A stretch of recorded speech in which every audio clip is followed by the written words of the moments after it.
கர்த்தருடைய நாமத்துக்கு ஸ்தோத்திரம் உண்டாவதாக. 2 கொரிந்தியர் 6ஆம் அதிகாரத்திலே 14 18 வரைக்கும் நான் வாசிக்கிறேன். அந்நிய நுகத்திலே விசுவாசிகளுடன் பிணைக்கப்படாதிருப்பீர்களாக. நீதிக்கும் அநீதிக்கும் சம்பந்தம் ஏது? ஒளிக்கும் இருளுக்கும் ஐக்கியம் ஏது? கிறிஸ்துவுக்கும் பேலியாளுக்கும் இசைவேது? விசுவாசிகளுடனே விசுவாசிக்கு பங்கு ஏது? தேவனுடைய ஆலயத்துக்கும் விக்கிரகங்களுக்கும் சம்பந்தம் ஏது?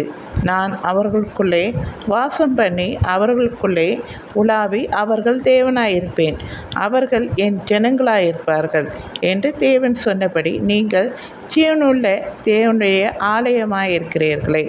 ஆனபடியால் நீங்கள் அவர்கள் நடுவிலிருந்து புறப்பட்டு பிரிந்து போய் அசுத்தமானதை தொடாதிருங்கள் என்று கர்த்தர் சொல்லுகிறார்.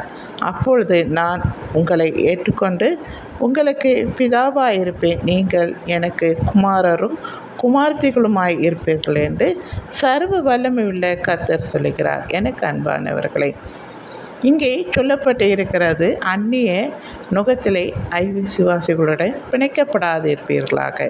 அதாவது தேவனை ஏற்றுக்கொண்டு விசுவாசத்திலே உறுதியாக இருக்கிறவர்கள் அதாவது மற்ற மத விக்கிரகங்களை வணங்கி கொண்டு இருக்கிறவர்களை திருமணம் செய்யக்கூடாது, பிணைக்கப்படாது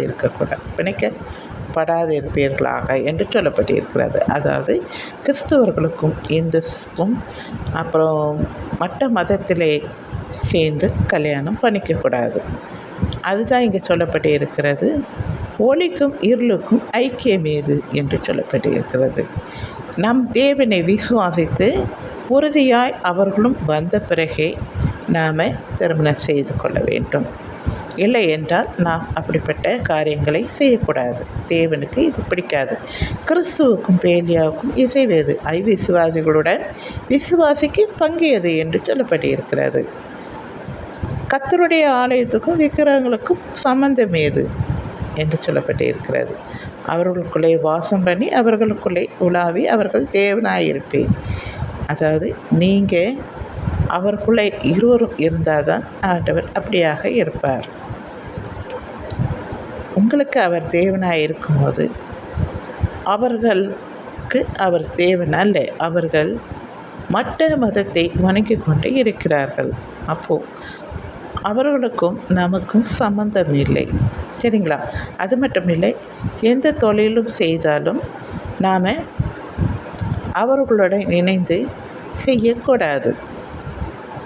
நம்முடைய பிள்ளைகள் மத்தியிலே நாம் அப்படியாக செய்ய வேண்டும். இங்கே நீங்கள் மறுபடியும் வாசித்து பாருங்கள். 2 கொரிந்தியர் 6ஆம் அதிகாரத்தில் 14 18 வரைக்கும் நீங்களே வாசித்து தெரிஞ்சு கொள்ளுங்கள். நான் சொல்வது சரி என்று உங்களுக்கு தோணுச்சுன்னா லைக் பண்ணுங்கள், மற்றவங்களுக்கும் ஷேர் பண்ணுங்கள், சரிங்களா? தேங்க்யூ.